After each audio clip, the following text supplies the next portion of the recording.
In case you don't know, federal government returns to appeal court over Nnamdi Kanu. And the federal government arrived at the appeal court in Abuja earlier today to begin battle against the judgment that sets the leader of the indigenous people of Biafra, IPOB, Nnamdi Kanu, free from terrorism charges slammed on him.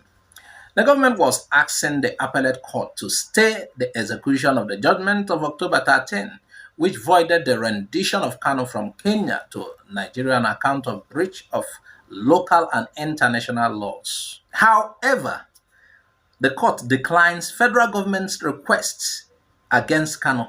The Court of Appeal on Monday refused to grant the request of the federal government to adjourn the application seeking to stay the execution of the judgment that struck out the terrorism charges against the leader of the indigenous people of Biafra, Nnamdi Kanu.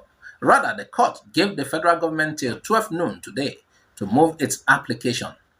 At the day's proceeding, counsel for the federal government, David Kasue, complained that he was served with counter affidavit by Kanu's lawyer, Mike Ozekome, last week, Friday.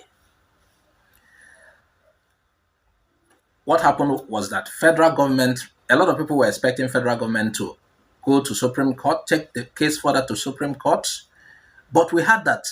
We don't know what happened, but we understand what happened. Three of the judges, in fact, the three judges who deliberated on Nnamdi Kanu case and struck out and the matter and discharging Nnamdi Kanu has already been transferred to various places. So there is a ploy to obstruct or to counter that particular judgment. They have already been transferred. So federal government went back to appeal court hoping to get judgment again, same appeal court, but it was struck out. And I am thanking the judges for standing their ground. Yes, these are new sets, new people on the matter, but they stood on the former judgment. So they didn't allow the government to influence them. They already complained of federal government overuse of power. Now they struck out the matter. They are not ready to entertain it. So in today's proceeding didn't work. Federal government is still at loss. IPOB is still winning.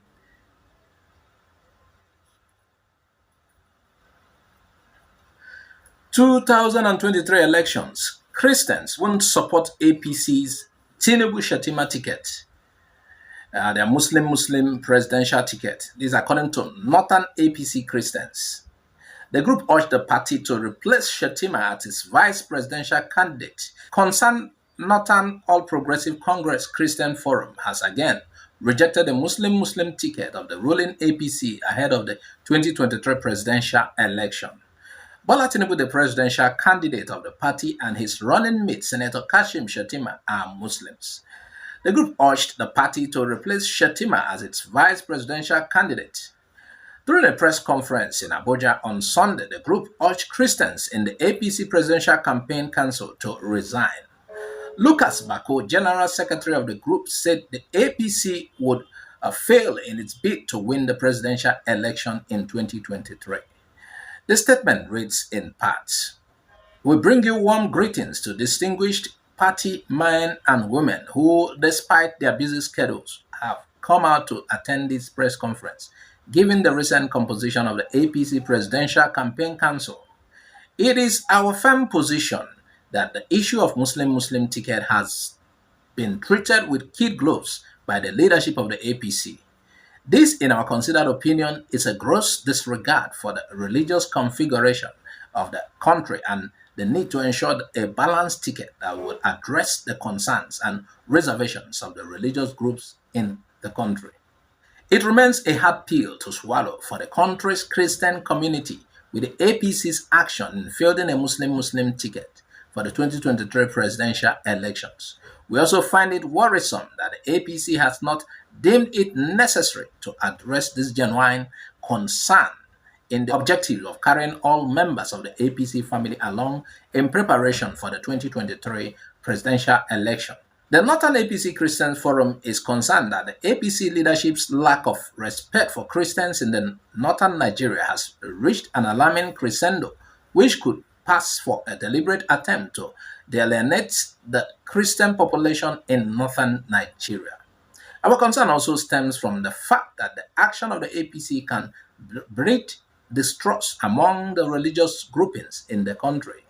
It must be stated that with the Muslim ticket, the Northern Christians have been marginalized and without recourse to the implication of such actions in the overall psyche of the people. The concerned Northern APC Christian Forum is using this medium to reiterate that Northern Christians won't support the APC presidential ticket unless the leadership of the APC addresses its concerns. We also stand with the positions of the Christian Association of Nigeria. The Christians in APC Presidential Campaign Council are betrayers who have sold their conscience in return for a plate of porridge, which is a slap on the body of Christ in Nigeria. It is more worrisome that they have carried on recklessly as if there are no credible Northern Christians suitable enough to be a vice presidential candidate. This is unacceptable and indicates that under the present arrangement, the Christians would suffer untold persecution under an APC government in Nigeria.